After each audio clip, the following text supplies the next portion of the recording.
रुद्राक्ष की उत्पत्ति कैसी हुई पता है आपको? सुना आपने कभी? रुद्राक्ष उत्पन्न कैसे हुआ? इसकी शास्त्रों में कई कथाएं हैं कि ऐसे हुआ ऐसे हुआ। उनमें से एक कथा है कि मैया जब राजा दक्ष ने यज्ञ किया था ना, तो सबको तो बुलाया था लेकिन शिव जी को नहीं बुलाया था। ये आगे आप श्रवण करेंगे। तो जब माता सती के समक्ष भगवान शिव जी का अपमान हुआ दक्ष के यहाँ, तो माता सती उसी यज्ञ अग्नि में अपनी देह को भस्मीभूत कर लेती हैं। जब ये बात शिव जी को पता चलती है और जब शिव जी आते हैं तो माता सती की जली हुई देह को उठाकर और तांडव करने लगते हैं। देखा होगा आपने टीवी में। तो जब मृत्यु का प्रलय का तांडव करने लगते हैं तो सब देवता घबरा गए, भयभीत हो गए और सोचा कि यदि ऐसा ही तांडव भोलेनाथ क्रोध में करते रहे तो पृथ्वी पर प्रलय आ जाएगा। क्या आ जाएगा? प्रलय आ जाएगा। तब भगवान विष्णु ने क्या किया कि देखो, जब तक ये माता सती का जला हुआ शरीर इनके पास रहेगा, ये ऐसे ही क्रोध में भरकर तांडव करते रहेंगे। तो भगवान विष्णु ने अपने सुदर्शन चक्र से सती जी के अंग अंग को काट दिया और जब वो कटे तो नीचे गिरे। तो 52 अंग कटकर 52 जगह गिरे जहां 52 शक्तिपीठों का निर्माण हुआ। जो शक्तिपीठ बने हैं ना 52, वो माता सती के जहां अंग गिरे हैं वहीं पर शक्तिपीठों का निर्माण हुआ। अच्छा, जब सब कटकर गिर गए तो जब भगवान शिव ने देखा तो हाथ में कुछ नहीं था, सिर्फ सती की भस्म थी, राख थी। ये देखकर भगवान शिव की आंखों से आंसू आ गए और जब वो आंसू धरती पर गिरे तो वहीं से, उन्हीं आंसू के धरती पर गिरने से रुद्राक्ष की उत्पत्ति हुई। भगवान के आंसुओं से। किससे हुई? भगवान के आंसुओं से रुद्राक्ष की उत्पत्ति हुई।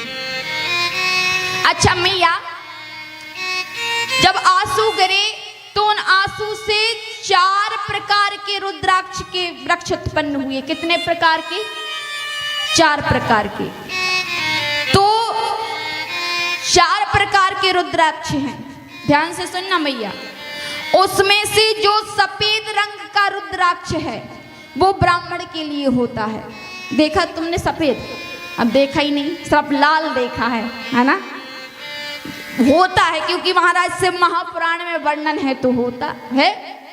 जो सफेद रंग का रुद्राक्ष है वो ब्राह्मण के लिए होता है। जो लाल वर्ण का रुद्राक्ष है, जैसे आप देखते ही हो, जो लाल वर्ण का रुद्राक्ष है वो क्षत्रिय के लिए होता है और जो पीले वर्ण का रुद्राक्ष है वो वैश्य के लिए होता है और जो काले वर्ण का रुद्राक्ष है वो शूद्र के लिए होता है।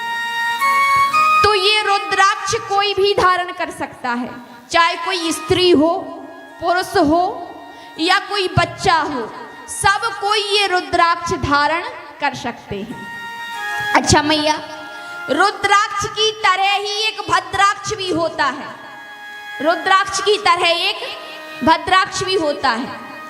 अच्छा, रुद्राक्ष कैसा होता है और भद्राक्ष कैसा होता है? जो रुद्राक्ष है ना, ये रुद्राक्ष ये फल की गुठली के रूप में निकलता है। देखो, फल होता है, उसके अंदर जो गुठली होती है वो रुद्राक्ष के रूप में निकलती है। और भद्राक्ष डायरेक्ट पेड़ पर लगता है, उसमें कोई वो नहीं होता। और रुद्राक्ष गुठली के रूप में फल के भीतर से निकलता है। तो देखिए, रुद्राक्ष जो है वो शिव महापुराण में 14 मुखी बताए गए हैं और कहीं कहीं तो 21 मुखी भी हैं। और महाराज आजकल तो नकली रुद्राक्ष भी चल रहे हैं, प्लास्टिक के, पता नहीं क्या क्या ऐसी ऐसी मशीनें चल गई कि कई प्रकार की मशीनों के द्वारा बना बना कर रुद्राक्ष बेचे जा रहे हैं। तो 14 मुखी रुद्राक्ष हैं। अच्छा, अब नकली रुद्राक्ष भी हैं और असली भी हैं।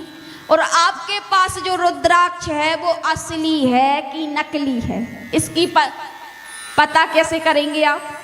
क्या पता भाई नकली हो, क्योंकि आजकल रुद्राक्ष तो सबके ही पास है कि नहीं? अच्छा, कौन कौन है जहाँ उनके पास रुद्राक्ष? हाथ खड़ा करना है, खड़ा हो तो खड़ा कर लो अपना हाथ, फिर हम बता रहे पहचान करने का तरीका है। और इनके पास नहीं है जो नहीं कर रहे खड़ा तो डरा डरा के काहे कर रही हो मैया? हम कोई पनिशमेंट थोड़ी ना दे रहे हैं। अरे हो तो बढ़िया, ऐसा हाथ ऊपर खड़ा कर दो, ना हो तो कोई बात नहीं। लगभग सबके पास है। अच्छा, तो आपके पास जो रुद्राक्ष है वो असली है कि नकली, इसकी आप पता कैसे करेंगे?